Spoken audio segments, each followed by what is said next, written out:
y le voy a pedir a Walter que venga para aquí. Y antes de compartir la palabra, vamos a conocerlo un poco, ya la primera vez solamente. Después ya iremos seguramente compartiendo con él y conociéndole más. Walter, como ya os conté, es pastor en la iglesia Revive en ¿dónde? ¿Cangas o Cangas? En Cangas, en Galicia. ¿Hace cuántos años que la iglesia está funcionando ahí? Desde el año 2011. 2011, Sí, o sea, abrimos, 2002 entramos allí, pero en toda esa zona estamos desde 2011. muy bien. Ahora, como habéis visto, Walter no es de aquí. ¿De dónde eres, Walter? Argentino, mendocino. Pero es de los argentinos buenos, no es de los porteños. Es de los argentinos buenos, de una buena provincia, del buen vino. Sí, señor. Del buen vino. La tierra también. del buen sol y del buen vino. Ahí es, muy bien. Entonces, Walter, ¿cuántos años de ministerio llevas tú? Bueno, salimos a la obra pastoral con 25 años, dedicamos tiempo completo. 4 Pero días. hemos crecido en el ámbito de la iglesia sirviendo al Señor desde niño, la adolescencia, involucrado en el servir al Señor, vamos. Amén, amén. Con 14 años me bauticé y ya ahí entramos en trabajo activo para el Señor. Ahora dice salimos, porque no saliste solo. Claro, claro. Esté con Eli. Estamos con Eli, ¿Cuántos años casados? 45. 45. Ponéis la foto ahí para que tenéis el PowerPoint, avanzar una fotito y ya ganamos algo de tiempo. Está toda la familia, ¿no? Allí. Llegamos a España hace 32 años con 4 niños. El menor, os lo voy a señalar, es el que se está casando aquí. Juan Marcos tenía 4 años. Y el mayor, que es Alan, tenía 12. Ese era 4 varoncitos. Y ya que estamos, los presento. Alan, el mayor, casado con Dina, tienen mellizos, Lucas, Jan y luego Simón. 3 varones. Luego está Dani, casado con Marina, tienen a Adrián. Dani es el director de Protestante Digital, para los que conozcáis un poquito el ámbito evangélico de España. Luego está Pablo, casado con Rebeca, que tienen a Micaela y David. Y luego Juan Marcos, que se está casando aquí con Ruth. Y esto es lo que conforma la familia que el Señor nos ha dado. Pues muy bien. Solo deciros una cosa más antes de dejar a Walter aquí para compartir la palabra. Cuando le dije a Walter de venir, tardó 0, para decirme, voy.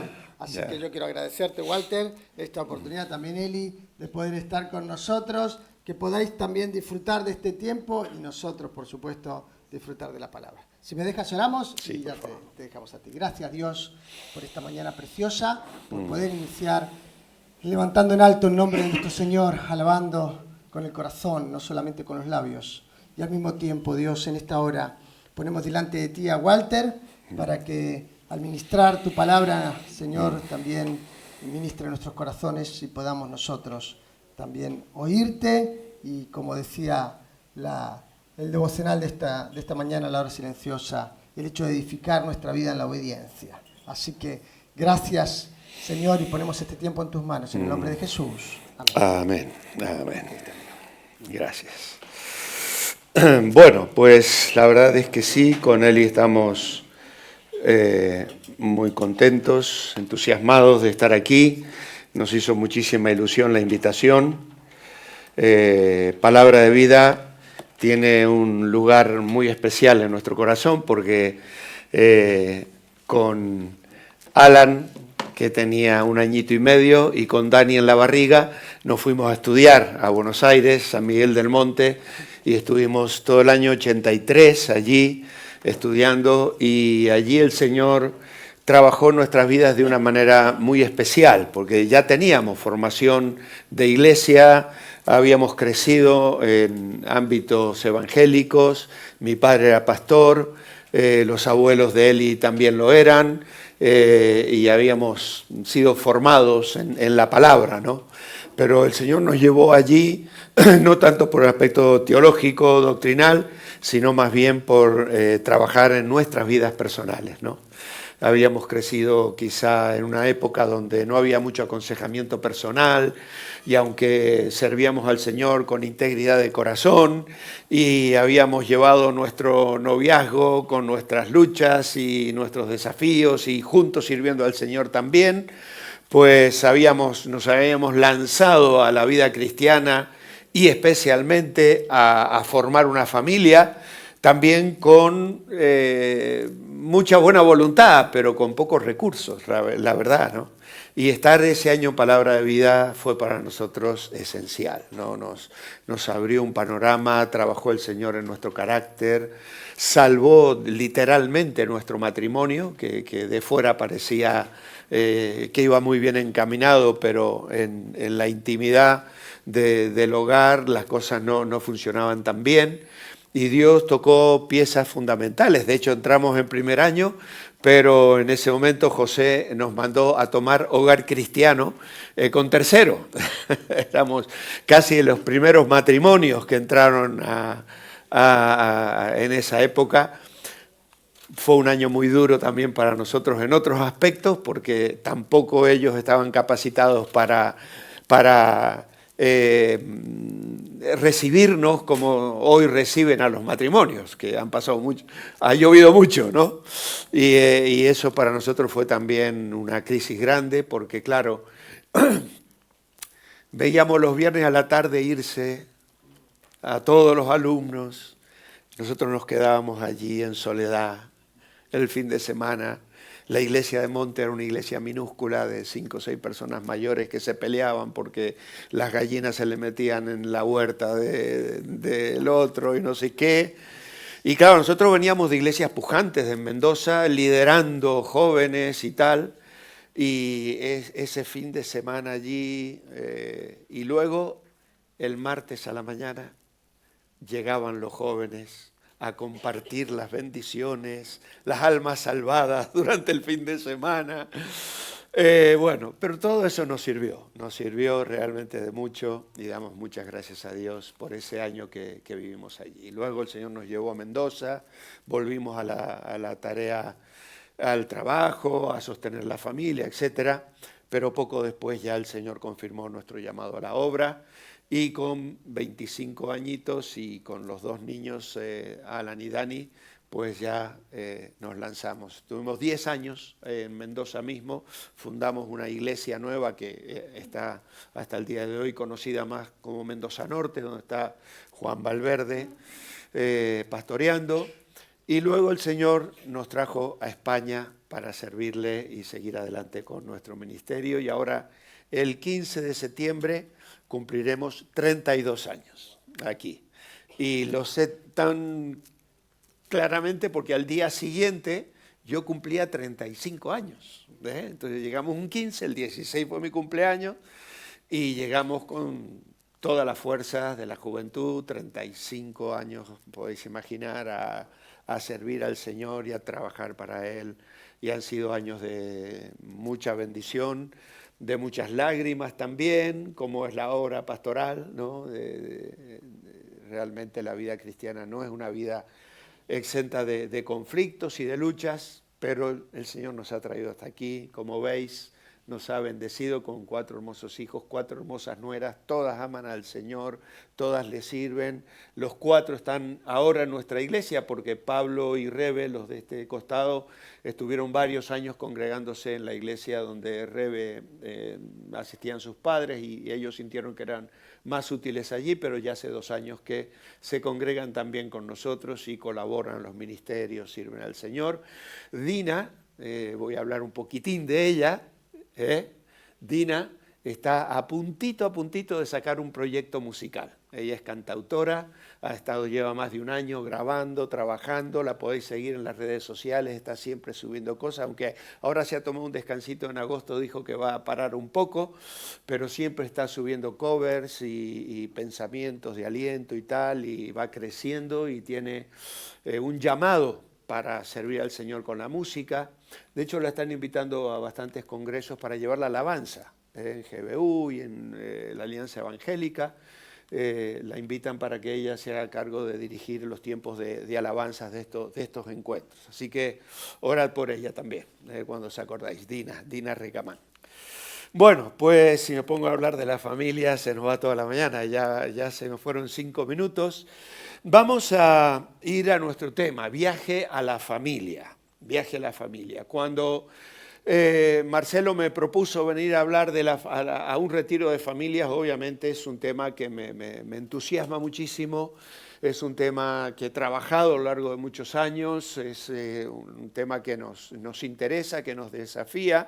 E inmediatamente pensé en compartir esta idea de sumergirnos en algunos detalles. Obviamente que 4 días no dan para mucho, pero vamos sí a estar intentando mirar algunos aspectos que encontramos en la palabra y que espero puedan ser de bendición para vosotros, como lo ha sido para mí a lo largo de la vida. Esta mañana tuvisteis que leer en el devocional, y vamos a ir ahí, Lucas capítulo 6, versículos 47 al 49, pero yo voy a agregar el 46. La verdad que no me di cuenta si, a ver, aquí porque yo se los mandé a Diego, 46, sí. 46 en adelante, yo en mi apunte lo tengo 47 porque suelo resaltar esta parte, pero me interesaba que el 46 estuviera. ¿Por qué me llamáis Señor, Señor y no hacéis lo que yo digo? Todo aquel que viene a mí y oye mis palabras y las hace, os indicaré a quién es semejante. Semejante es al hombre que al edificar una casa cavó y ahondó y puso el fundamento sobre la roca. Y cuando vino una inundación, el río dio con ímpetu contra aquella casa, pero no la pudo mover porque estaba fundada sobre la roca. Mas el que oyó y no hizo, semejantes al hombre que edificó su casa sobre tierra, sin fundamento, contra la cual el río dio con ímpetu y luego cayó, y fue grande la ruina de aquella casa. Creo que habéis meditado esta mañana ya sobre este texto, estaba muy apropiado también el comentario que colocaron allí, y tenemos que reflexionar acerca de esto, ¿no? Porque como vamos a ver esta mañana, Dios es tan grande y misericordioso que aun cuando cometemos errores, Él los aprovecha para nuestro bien. Que es un poco lo que os acabo de comentar en nuestro caso con Eli, ¿no? Nos casamos, habíamos llevado un noviazgo en el temor del Señor, habíamos tenido luchas, habíamos tenido situaciones conflictivas, pero lo hicimos en el temor del Señor. Y aún así, dentro de esas primeras experiencias de vida matrimonial, estábamos cometiendo errores. Y eso nos iba a encaminar a una vida de frustración. Y el Señor intervino. Y el Señor abrió esas puertas para llevarnos a un lugar, trabajar en nuestras vidas de una manera tan maravillosa que yo sigo todavía consultando los viejos apuntes del año 83, de vida cristiana, de hogar cristiano, y encontrando en ello todavía aquello que alimenta mi visión, mi ministerio y mi trabajo pastoral en el aconsejamiento, ¿no? Quiero llevaros esta mañana a considerar la anatomía de un linaje, pone aquí. Tengo que confesar que, aprovechando la inteligencia artificial, he subido los apuntes para actualizar el PowerPoint. Y como te lo hacen 10 minutos, ponerme yo a trabajar con el PowerPoint, que ya lo tengo abandonado, porque en la iglesia ya no me dejan usar el PowerPoint, usan este programa que también estáis usando aquí. Y entonces, la verdad que uno va perdiendo capacidades, ¿no? Entonces, ya que la inteligencia artificial nos echa una mano, pues aunque dicen que no es ni tan inteligente ni tan artificial, pues vamos a tratar de sacar el mayor provecho de ello, y lo que vais a ver ahora son diapositivas actualizadas con la ayuda de la inteligencia artificial. Hay algo que tenemos que tener muy claro. Romanos 14:7 dice, porque ninguno de nosotros vive para sí y ninguno de nosotros muere para sí. Y creo que una razón poderosa para que procuremos vivir nuestras vidas en santidad, para que procuremos crecer en la gracia y el conocimiento de Dios, para que la imagen de Cristo se forme en nosotros, como nos desafiaba anoche Ismael, como nos desafiaba anoche Ismael, es la razón que afirma este versículo. No vivimos para nosotros mismos. Mi vida, mis acciones, mis decisiones, todo lo que yo hago tiene consecuencias. Lo que vamos a llamar aquí el efecto cascada.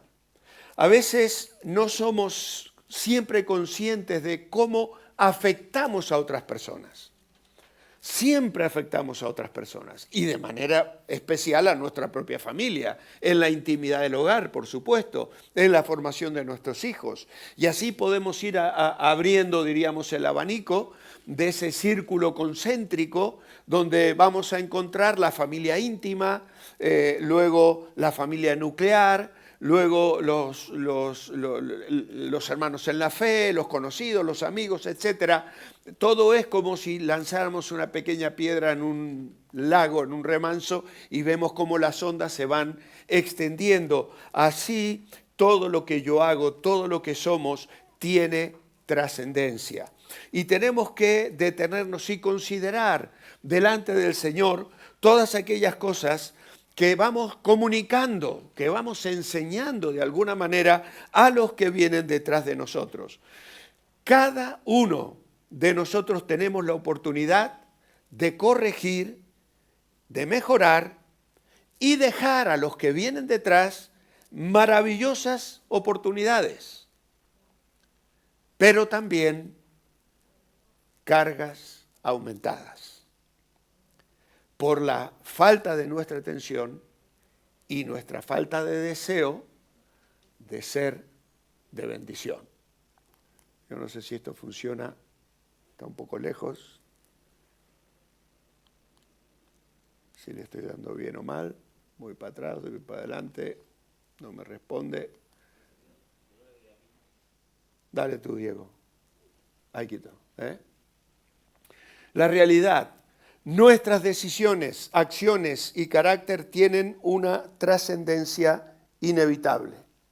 Afectan directamente a las generaciones futuras. Puedes quitar el siguiente también. Y aquí tenemos una seria advertencia y un texto un poco, bueno, solemos dejarlo en el contexto de la ley, ¿no? Pero claro, está en el contexto también del pacto renovado, allí en Éxodo 34, donde Moisés tiene un encuentro con el Señor tan hermoso, donde pasa la gloria de Dios por delante de él, proclamando que Dios es tardo para la ira, grande en misericordia y verdad, que guarda misericordia y millares, y va a añadir una serie de cosas y termina diciendo que visita la iniquidad de los padres sobre los hijos y sobre los hijos de los hijos hasta la tercera y cuarta generación. Y entonces la pregunta que nos hacemos es, ¿por qué el pecado podría afectar a los nietos e incluso a los bisnietos? Esto no es un castigo arbitrario. Los hijos seguirán sufriendo debido al pecado de sus padres, las malas decisiones que ellos han tomado. Por ejemplo, si consideramos el maltrato a los niños, si consideramos una situación de alcoholismo o de droga, claro, estas cosas son obvias, pero también transmitimos otro tipo de cosas, como el egoísmo, la codicia, también afectan a los que vienen detrás de nosotros. Y las consecuencias terribles del pecado no están limitados a un solo miembro de la familia. Por ello debemos cuidarnos de tratar el pecado de una manera indiferente. Tiene que haber un arrepentimiento sincero. Tenemos que apartarnos de él. Quizá una reflexión interna y personal nos lleve a un momento de dolor, pero es que el pecado se lo puede cobrar en una de las áreas más sensibles de nuestra vida, como es precisamente nuestros hijos y también nuestros nietos. Y una de las formas de la que podemos aprender a conocer a Dios y la verdad de Dios es a través de nuestras relaciones familiares. Muchos caminos conducen a Dios, pero para muchos de nosotros la vía divina de llegar a los pies del Señor fue precisamente el hogar. Fue el caso nuestro y no pregunto, pero me imagino que algunos de los que estáis aquí también tenéis una historia donde vuestros padres os transmitieron el temor del Señor y os ayudaron a llegar a los pies de Él. Oímos en el hogar de la gracia salvadora. Ahora, cuando en teología hablamos de la revelación general o especial, decimos que además de la naturaleza de su Hijo y de los profetas, Dios se manifestó en la historia. Pero esto no solo ocurrió en la época bíblica, sino que Dios también trabaja en nuestra propia historia personal actual. No somos insignificantes para Dios. Dios está llevando a cabo un plan que nos maravilla y que nos sorprende, pero que es absolutamente real. Así lo confirma su palabra. Y vamos a mirar la historia de Jacob en esta mañana. Vamos a pasar a la próxima diapositiva, que es la historia de un engañador engañado. No le vamos a cargar todas las culpas a él solamente, pero para entender al nieto, que es Jacob, diríamos el personaje principal, el que nos vamos a cebar esta mañana. Yo no sé cuando me lo encuentre en el cielo si voy a tener una charla personal con él, pero bueno. Para entender al nieto vamos a investigar esas fracturas estructurales que vienen como una herencia que impacta tremendamente en su vida y en su corazón. Y entonces aquí tenemos este plano familiar de Abraham. A mí me encanta los genogramas, el árbol familiar. De hecho, a cada uno de nuestros 4 hijos, cuando llegó el momento de la boda, una semanita antes, pues le obsequiamos el plano familiar actualizado. La familia de él, la familia mía, dibujada parecido como lo tenéis aquí. Es una especie de despedida, ¿no? Te vas de casa y queremos que te lleves este símbolo de la herencia familiar. Y a su vez hacíamos un pequeño acto de bienvenida a la nuera, ¿no? Que se venía a integrar. Y los 4 tienen en su casa en el año en que se casaron, ¿no? Todas las familias, en fin, es una cosa realmente que muy significativa para nosotros. Y precisamente eso yo lo extraje de esta lección tremenda que estoy compartiendo con vosotros esta mañana, porque esto forma parte de un estudio que compartieron conmigo mientras aprendía a los pies de un amado pastor que ya está con el Señor y nos enseñaba estos valores de la vida familiar. Allí tenéis las líneas resaltadas en rojo. Abraham es el papá de Isaac y todos conocemos un poco la historia, cómo luego Sara le entrega a Abraham a Agar para ayudar a cumplir la promesa porque el niño no llegaba, el hijo prometido no llegaba. Finalmente, después de tener a Ismael, que está ahí al lado, nace Isaac. En este caso está invertido, Ismael debería estar del otro lado de Isaac, porque es mayor. Pero bueno, Isaac luego se casa con Rebeca, que por otro lado, como podemos ver, pertenecía a otra generación, diríamos, era su sobrina. Y tenía su hermano Labán, y de la unión de Isaac y Rebeca nace Jacob y Esaú. Y luego ahí tenemos también cómo Jacob se casa con Lea, luego con Raquel, y creo que todos conocemos la historia del engaño de Labán. Y por el otro lado Esaú con su rebeldía, uniéndose a mujeres moabitas que trajeron mucha amargura al corazón de su padre y de su madre. Así que esta es un poquito la historia. Vamos a ir sacando, por favor.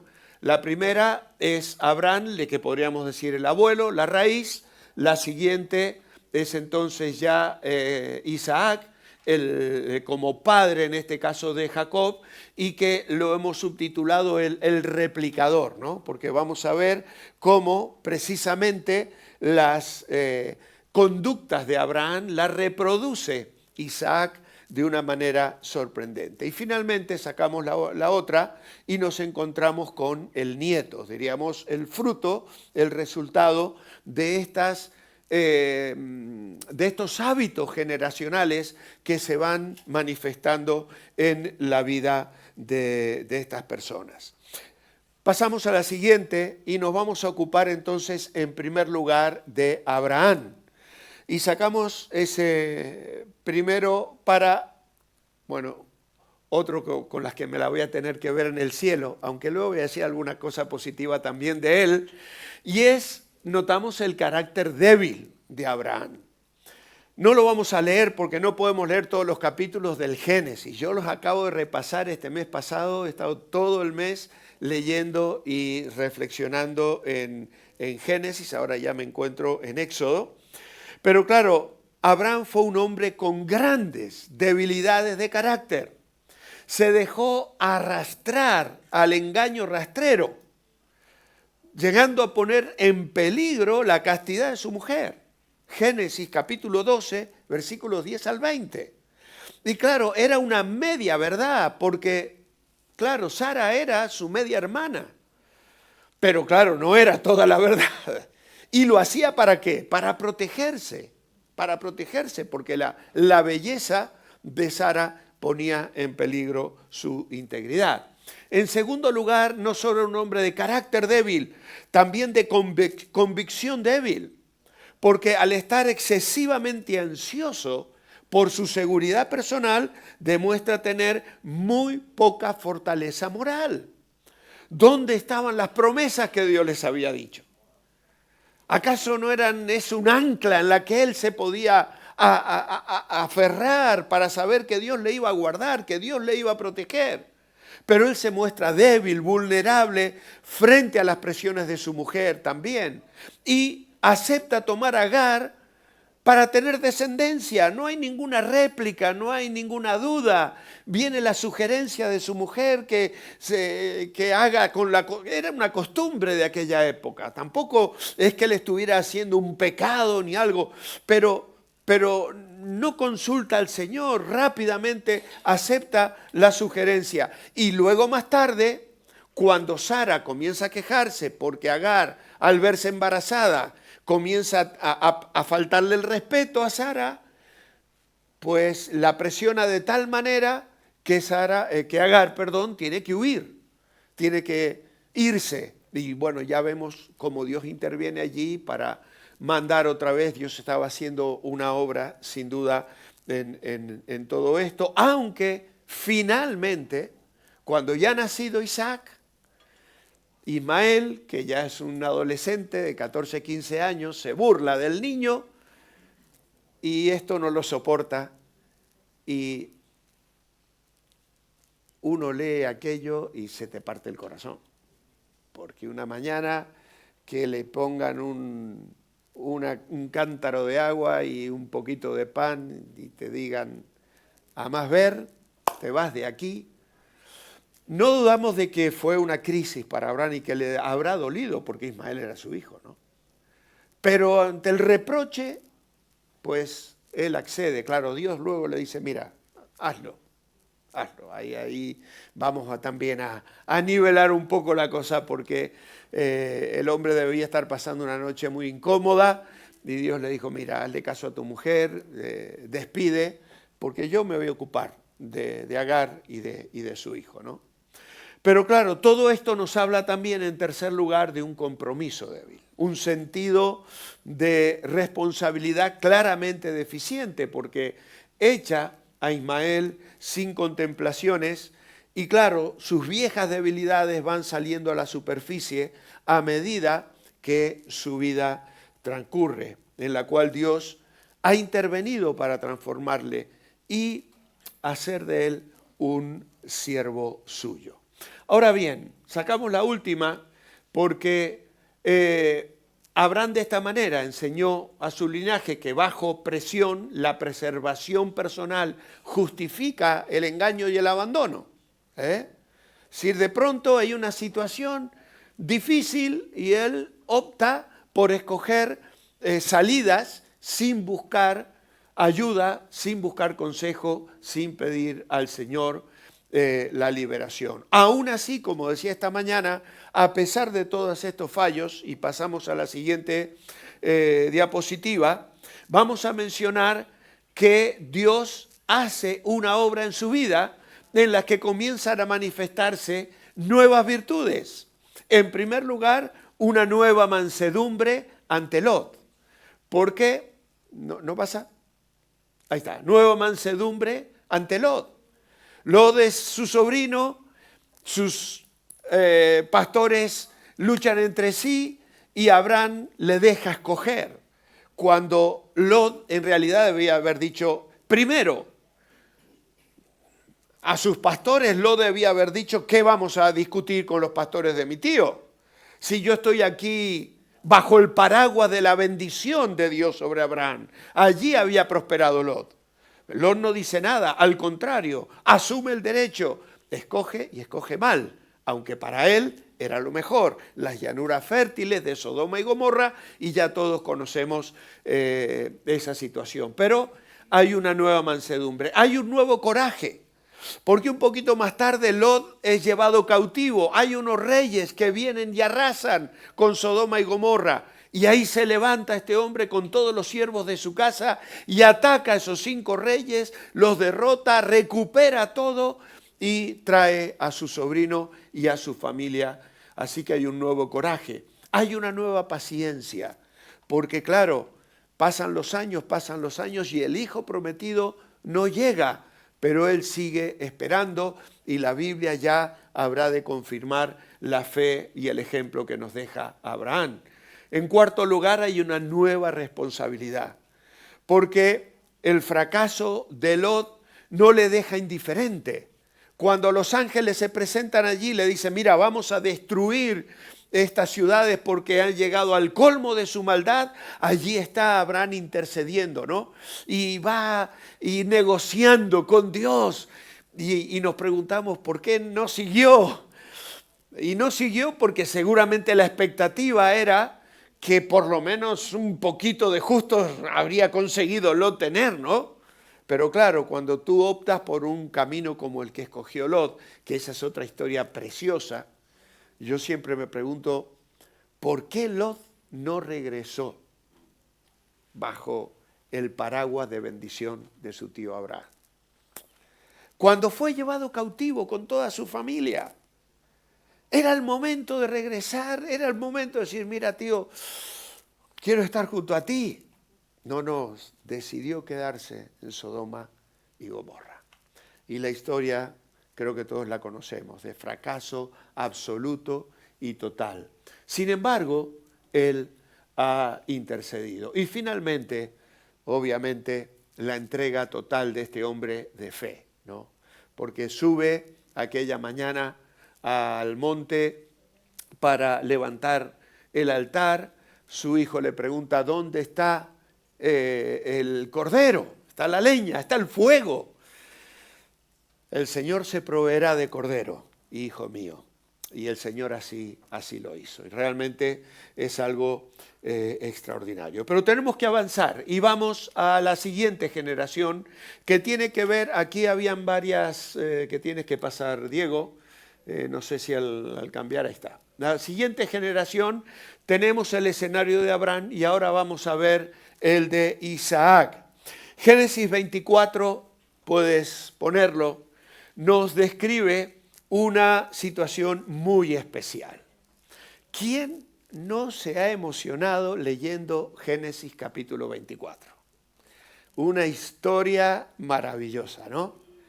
Allí va el siervo de Abraham a buscar a Rebeca, se ha comprometido con su señor, Abraham, a no permitir que Isaac se vaya, ¿no? Pero claro, ya estáis leyendo allí la caña que le voy a dar a Isaac esta mañana, ¿no? 40 años tenía, dirá luego en el capítulo 25 y el versículo 20 de Génesis, dice que Isaac tenía 40 años. Cuando tomó por mujer a Rebeca, hija de Betuel, arameo de Padán Aram, hermana de Labán, arameo. 40 años. Cuando todos sus amigos se estaban preparando para ser abuelos, resulta que su padre se hace cargo de buscarle una mujer. Que no dice el texto que él la buscara ni que él la pidiera, ¿eh? Un hombre tremendamente pasivo, que tiene una dependencia extrema, que habita en la tienda de su madre, porque cuando llega Rebeca dice que entró en la tienda de su madre, ni siquiera se había tomado el trabajo de levantar él su propia tienda. Quizá el hecho de ser hijo único, puedes sacar el siguiente, le haya afectado. Incluso nos parece percibir una vinculación muy fuerte con su madre, ya que continuaba habitando en su tienda. En Génesis 26 vemos que tenía miedo de que lo mataran también los hombres de Gerar debido a la hermosura de Rebeca. Y entonces, ¿qué hace? Se le prende la lamparita. Voy a decirlo, que es mi hermana. ¿A quién se le había ocurrido la idea primero? A papá, ¿no?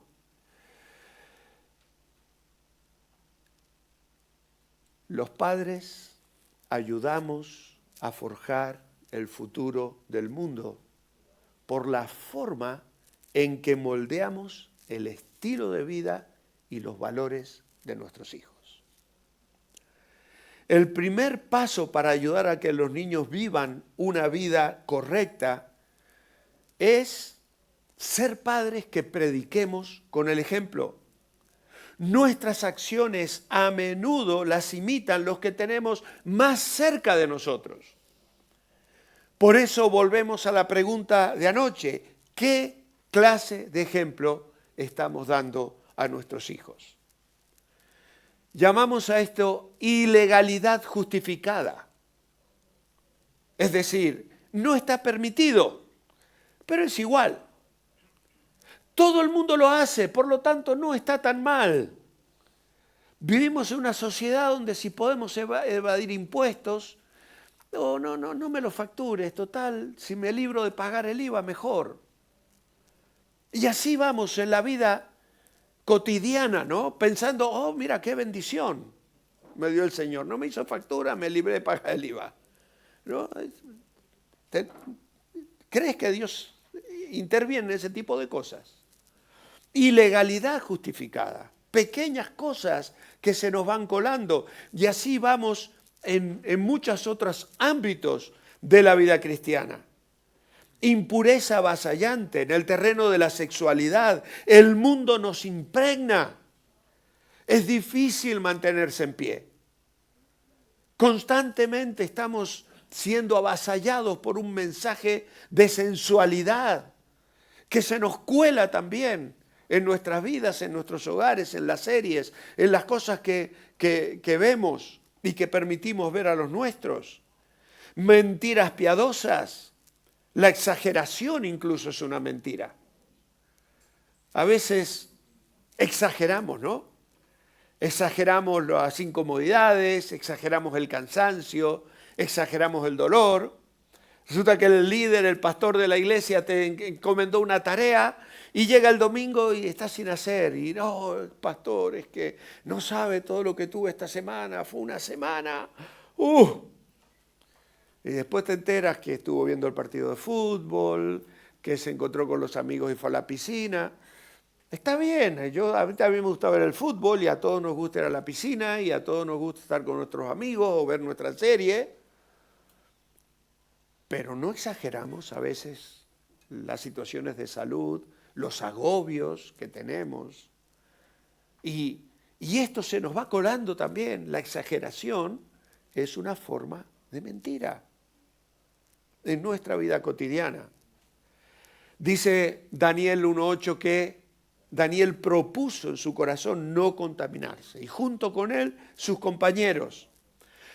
Nuestras decisiones influencian a otros, especialmente a nuestros hijos. Pero ¿qué pasa con Rebeca? Porque cuando leemos el proceso por el cual la madre de Jacob fue llevada al matrimonio, también hay algunas cosas que llaman profundamente la atención. En primer lugar, vamos a ver el deslumbramiento, razón por la cual aún no había sido prometida en matrimonio es porque era muy jovencita, muy jovencita. Una de las primeras actividades, nos dicen los que conocen el entorno cultural de aquellas épocas, era precisamente la de ir a buscar agua al pozo que generalmente se encontraba afuera de los pueblos. Algunas personas debían recorrer 1 o 2 kilómetros hasta el pozo y solo podían utilizar la cantidad que podían transportar, por lo que a veces tenían que hacer el trabajo 2 o incluso 3 veces al día. Así que Rebeca se encuentra con la común responsabilidad de que hay un hombre extranjero que le pide agua. Y obviamente la cultura de aquellos días era lo más lógico que ella le respondiera dándole a beber, porque el hombre llegaba y no tenía la posibilidad de sacar agua del pozo y era una cuestión realmente cultural. Claro, era la respuesta esperada. Nadie negaría un trago de agua a quien se lo pidiera. Pero quizá lo que sí nos hace pensar en una jovencita muy especial es que le dio de beber a los 10 camellos que traía aquel hombre. Y eso sí que era un trabajo difícil, porque son cientos de aguas, ¿no? 10 camellos cargados que venían, tenían que beber muchísima agua. Y eso sí no era una obligación de ella. Sin embargo, ella se mostró dispuesta a suplir esa necesidad. Era un gran trabajo. Pero claro, yo no sé si en la historia se sabe de alguna señorita que haya recibido semejante paga por dar de beber a un extranjero y poner agua para sus camellos. Porque se queda sin aliento cuando comienza a recibir las joyas y los regalos que aquel hombre le da. Y claro, ella sale corriendo para su casa a contar lo sucedido.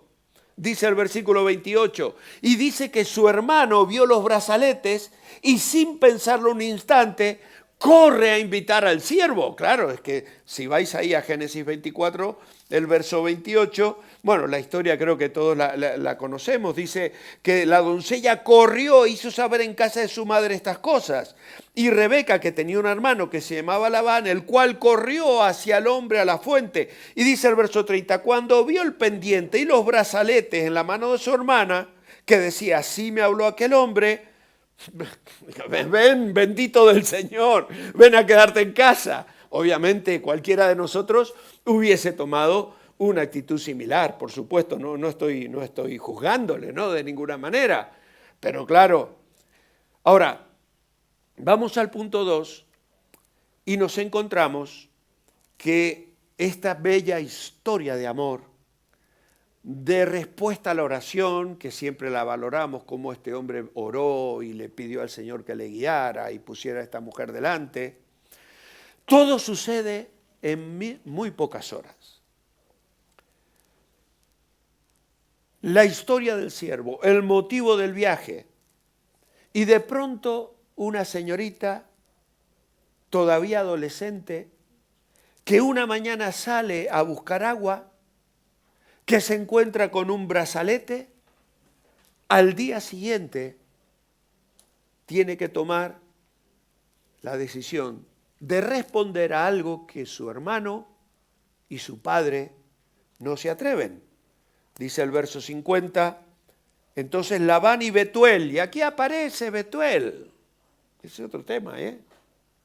Hemos hablado de Rebeca, hemos hablado de Labán y de papá. Dijeron, de Jehová ha salido esto, no podemos hablarte malo ni bueno. He aquí Rebeca delante de ti. Tómala y vete, y sea mujer del hijo de tu señor, como lo ha dicho Jehová. Y dice el verso 55, bueno, comieron, bebieron, estuvieron disfrutando, y al día siguiente, después de dormir, el siervo se levanta y dice, enviadme a mi señor. Entonces respondieron su hermano y su madre, espere la doncella con nosotros a lo menos 10 días, y después irá. Y este siervo, no me detengáis, el Señor ha prosperado mi camino. Y entonces dice que llamaron a la doncella y le preguntaron, ¿irás tú con este hombre? Y ella dijo, sí, iré.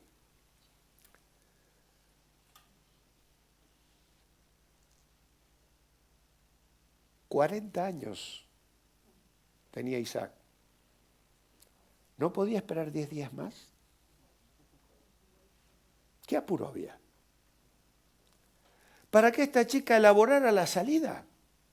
Ella era una adolescente, ahora se va a ir de casa para casarse con un hombre que no conoce, que se lo han pintado como el príncipe azul, pero que es un nene de mamá que sigue llorando la muerte de su madre y que ni siquiera se ha preocupado de preparar un lugar para recibir a la esposa que le va a llegar. Sacamos la tercera. Y entonces, claro, aquí vemos a una mujer que acepta lo que llamamos un compromiso ciego, ¿no? Viaja hacia un príncipe azul que en realidad es un hombre inmaduro, incapaz de preparar su propia tienda matrimonial. Rebeca no ha elaborado su salida. Ella está deslumbrada por los regalos, por los relatos de tierras lejanas. Y claro, a nosotros la parte espiritual, la guía del Señor, a veces buscamos los tipos, ¿no? Que el siervo de Abraham es el Espíritu Santo, que Rebeca es símbolo de la iglesia, que a la hora del atardecer ella va llegando y él ha salido al campo a meditar y se baja del camello y se encuentran. Yo no quiero desdibujar nada de esas cosas tan bonitas de las que a veces sacamos de estos capítulos, que son lícitas y que entiendo que nos hacen bien. Pero en el contexto de la realidad de lo que vemos en la vida de estas personas, vamos viendo una serie de cosas que están bullendo allí en una familia que comienza a formarse y que tiene expectativas muy preocupantes.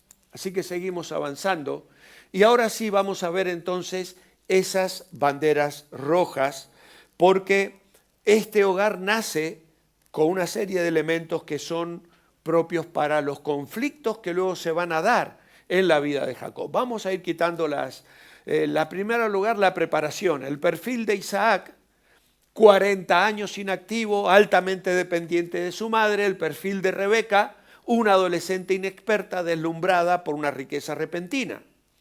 La diferencia generacional, el perfil de Isaac es un tío mayor de otra generación. Y de Rebeca, una sobrina con una crianza completamente distinta. De hecho, cuando vamos a ver luego, cuando Rebeca se va con Jacob, todo lo que sucede, ¿qué hace Rebeca? le roba los ídolos a su padre, ¿recordáis? Se los lleva. Es que, claro, Dios trabaja de una manera, a un día en el cielo nos va a explicar unas cuantas cosas, ¿no? Su misericordia es asombrosa, su gracia sobrepasa de una manera extraordinaria por los planes de redención que todos sabemos, porque al final Dios está formando y está llevando adelante un camino que hoy nos salva, nos beneficia y nos bendice a nosotros. Pero el carácter de esta jovencita realmente nos hace poner un semáforo con no solo yo creo que no es ámbar, no es amarilla la luz del semáforo, es casi tirando a rojo aquí. Y claro, vemos los modelos de origen, el perfil de Isaac, padres que lo tienen a la edad de ser bisabuelos. ¿Qué creéis que hicieron Abraham y Sara con Isaac? Lo criaron como un nene mimado, súper protegido. Al primer conflicto que tuvo con Ismael, lo sacaron a Ismael del medio. O sea, obviamente que aquí estamos viendo la formación de un hombre que va a tener situaciones difíciles en la vida. Y claro, por el lado de Rebeca, ya hemos mencionado que el papá de Rebeca casi no aparece en la negociación. Está Labán, está su madre, y ahí casi al final aparece Betuel. Pero claro, es un padre periférico, el hogar parece dominado por el hermano Labán, que es el que sale a invitar al siervo, que es el que le prepara la comida, el hospedaje a los camellos, es el que negocia con él, es el que está en todo el tema, y luego sí aparece ahí un poquito, pero eso nos habla de un hombre que tampoco estaba cumpliendo una función determinante. Así que esto nos habla de un hogar con perspectivas preocupantes. Carecen de las condiciones para un ambiente de armonía. El terreno está preparado para que los hijos se conviertan en intermediarios de este conflicto. Y creo que ya todos vamos percibiendo cómo van a comenzar los conflictos. Y pasamos entonces a la siguiente diapositiva, que nos habla de una fractura en el hogar. El mapa de las familias de Isaac y Rebeca y las luces rojas son un anuncio. Primeramente, vemos en Isaac pasividad. Deja pasar 20 años antes de preocuparse por la esterilidad de su esposa. Eso lo puedes leer en Génesis 25, 21 al 26. Rebeca, por otro lado, no hace nada para revertir esa situación. Es Isaac el que ora. ¿Vosotros recordáis a Sara haciendo arreglos con su sierva, con Agar, para que le dé un hijo a su marido? Y luego vamos al libro de Samuel, ¿y con qué nos encontramos? En el primer capítulo, con Ana, que tiene unas luchas con la otra mujer, que la otra tiene hijos, se burla de ella, y ella va y derrama su corazón delante del Señor, porque era un anhelo, una necesidad. Aquí Rebeca e Isaac, 20 años han pasado y no ha nacido el bebé, no ha llegado la bendición.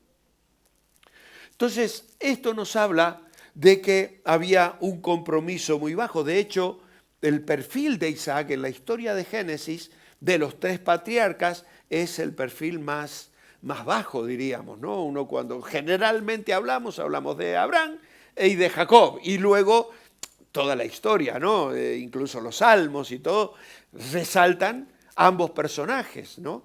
Pero Isaac pasa un poco en la sombra.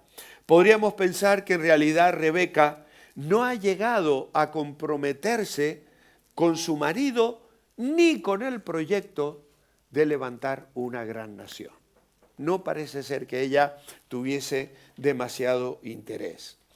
La vemos con una depresión y queja ante el primer conflicto en la barriguita, ¿no? Parece que El texto nos dice que había un inconveniente allí, podríamos hoy designarlo como el mareo, los vómitos del embarazo, y ella se queja y entonces Dios le da una respuesta. El hogar está dividido. La llegada de los hijos, en lugar de unir, separa. Los hermanos son forzados a bandos, creando heridas irremediables en el sistema familiar. Luego, en la siguiente diapositiva, nos va a hablar de la designación irresponsable de nombres. Porque en una sociedad donde los nombres casi que marcaban el destino de una persona, ¿no? Era algo muy importante. Llaman al primero Esaú, el velludo, y el segundo, que nace agarrado del tobillo de su hermano, sin mucho entusiasmo, le llaman el que agarra el talón, que también se puede traducir el engañador. Así que vaya manera de escoger nombres en una sociedad donde tenían una significación muy importante. Les educan de una manera verdaderamente incorrecta. El hombre de pelo en pecho, que es Esaú, es diestro en la casa y destaca y se gana el corazón de su padre, el favorito de papá. Jacob, el engañador, no tiene mucho interés de estar con nadie. Él quiere estar dentro de casita. Si me llaman el engañador, mira, yo me meto en casa y me quedo acá de puertas adentro junto a mamá, ¿no? Y se vuelven el favorito de ella. Así que estos niños, una vez que nacen como una bendición, en lugar de fortalecer el matrimonio, lo separan mucho más. Ya tenía muchas cosas que les separaban y ahora al tomar un hijo por bando cada uno, impide incluso que ellos desarrollen una amistad entre ellos, como esperaríamos, fraternal, unida. Hay heridas en este hogar que nunca pudieron curarse y esa es una triste realidad. Ahora, no todas las heridas pueden curarse y de allí la importancia de que no se produzcan heridas. De ahí la importancia de que no se produzcan heridas. Y ese es el llamado en esta mañana. No estamos intentando aquí solamente dar detalles de un fracaso en una historia familiar que es maravillosa en muchas cosas, pero que está entremezclada con las imperfecciones y los pecados de sus participantes. Y esto tiene que golpearnos porque nosotros también somos imperfectos. Y esto tiene que llevarnos a humillarnos delante del Señor y mantenernos en dependencia permanente de Él. Guárdanos, Señor, de lastimar a nuestros hijos. Guárdanos, Señor, de cometer errores que dejen huellas irreversibles en sus vidas. Que en definitiva también, tengo que deciros, es imposible que no se produzcan, porque no somos perfectos. No hay matrimonio perfecto, no hay hogar perfecto. La lucha con el pecado la vamos a tener, pero cuanto más dependamos del Señor, menores van a ser esas heridas y menores van a ser esos fallos. Ese es el mensaje positivo y de aliento en esta mañana. Podemos depender del Señor, podemos buscar al Señor, podemos pedir la guía del Señor y mantener esa actitud de vivir en el temor del Señor. ¿Qué es lo que Dios bendice? Que anoche también nos lo decía. Me decía Eli cuando nos fuimos a la cama, te dejó el balón en el punto de penalti, estaba para meter el gol mañana. Es que sí, realmente, el temor del Señor No somos perfectos, hermanos. No vamos a tener un hogar perfecto, ni vamos a educar a nuestros hijos de una manera perfecta. No lo vamos a hacer, pero tenemos que tener la intención y tenemos que trabajar para ello. Y tenemos que esforzarnos lo mejor que podamos, sabiendo que el Señor estará sosteniéndonos. Pero claro, como sabéis, la historia no termina aquí. Tenemos que avanzar. Ya no sé ni la hora yo. 55 minutos llevo ya hablando, Dios mío. Es que no es mi teléfono y tengo la excusa, ¿eh? Es el de Eli, el mío me lo dejé en la... Vamos a dar un repaso final ya, porque vamos a ir muy rápido aquí. Como sabemos, Jacob es el engañador engañado. Abraham engañó, Sara, Isaac, Rebeca, Esaú, Labán, Raquel. Y esto lo volvemos a reiterar, con cuánto poder las conductas y actitudes se transmiten de generación en generación sin que los miembros se den cuenta. Hay cosas que se van afianzando con los años. Y entonces vemos aquí los engaños de Jacob. Engañó a su hermano, engañó a su padre, engañó a su suegro, pero a su vez fue cosechando. ¿Por qué? Porque le engañaron en la boda, le entregaron la mayor en lugar de darle a la de la que estaba enamorada, recibió a Lea en lugar de Raquel. Fue engañado financieramente por su suegro, que le fue cambiando durante aquellos 20 años todo su salario, todo el tiempo, ¿no? Y luego engañado por sus propios hijos. La falsa muerte de José, qué terrible. Que yo se lo comentaba a él esta mañana, ¿no? Qué tremendo, cosas que Dios permite. ¿Ah? Que aquel hombre durante tantos años estuviese de duelo, llorando la muerte de José, que estaba vivo, experimentando la protección de Dios porque la buena mano de Dios era sobre José. Y Dios permitiendo a Jacob derramar sus lágrimas día tras día, tras día, tras día.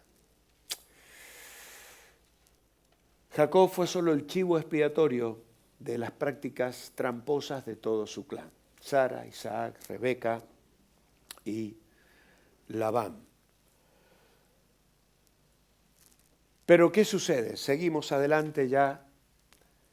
Hay un efecto cascada, la mentira en la vida de Abraham, Isaac que lo repite, y luego la identidad de Jacob, que ya la mentira se vuelve un estilo de vida fundamental, el engaño como una única forma de relacionarse y prosperar.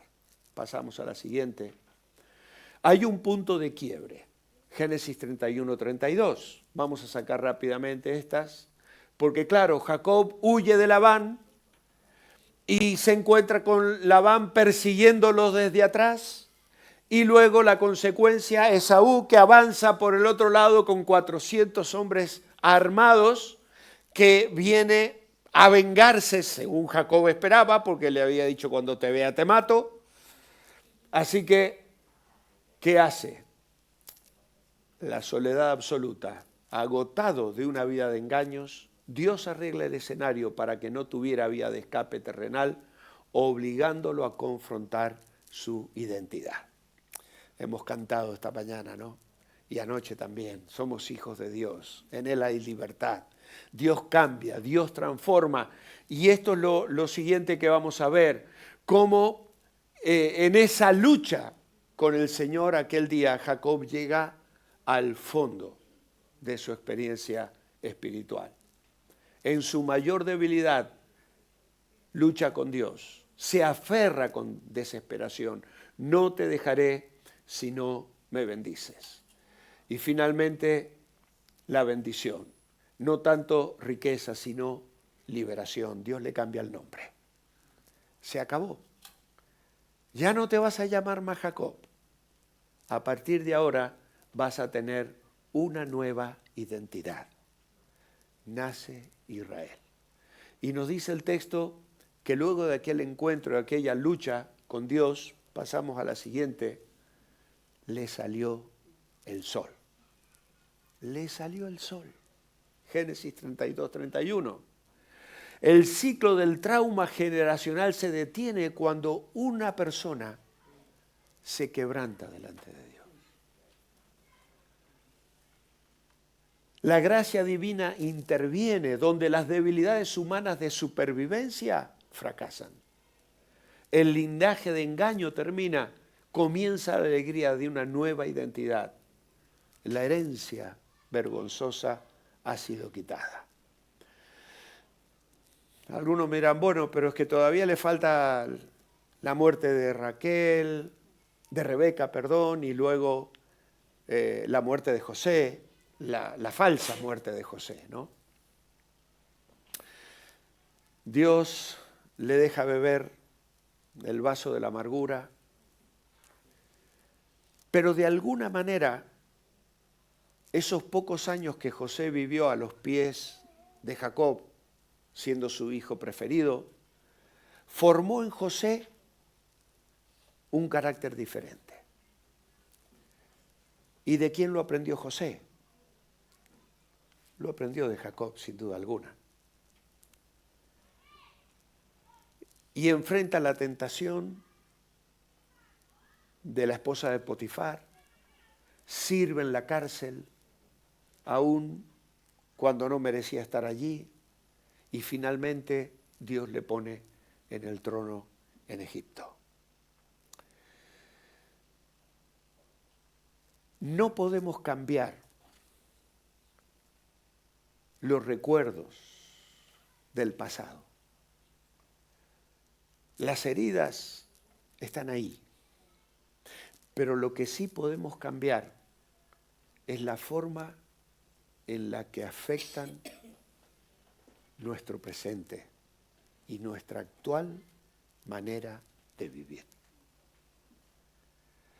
Podemos mirar hacia atrás y tener recuerdos dolorosos, como seguramente algunos de vosotros tendréis. Matrimonios fracasados de nuestros padres, seres queridos, personas que nos dañaron, cosas que hemos tenido que vivir en la niñez, en la juventud, en nuestra experiencia anterior, forman parte de nuestra experiencia. Y quizá muchas de ellas han dejado huellas sobre las que podemos a veces incluso llorar. Pero no marcan nuestro destino, no definen quién soy. Lo que me define hoy es la nueva identidad que tengo en Jesucristo. Él cambia, Él transforma. Y Él hace que esos fracasos incluso que hemos cometido nosotros mismos se puedan transformar en una lección de vida, en un ejemplo para los demás y en que hoy podamos vivir de una manera diferente. Pero no olvidemos la lección principal. Somos una influencia.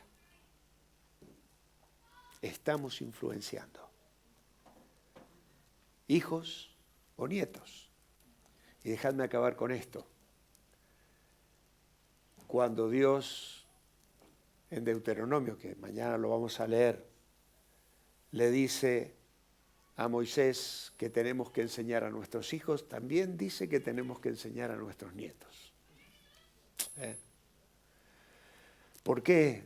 Porque Dios se quiere asegurar la continuidad, porque aun cuando un hijo se rebela contra el Señor, el abuelo puede influenciar y trabajar en la vida espiritual de su hijo, de su nieto.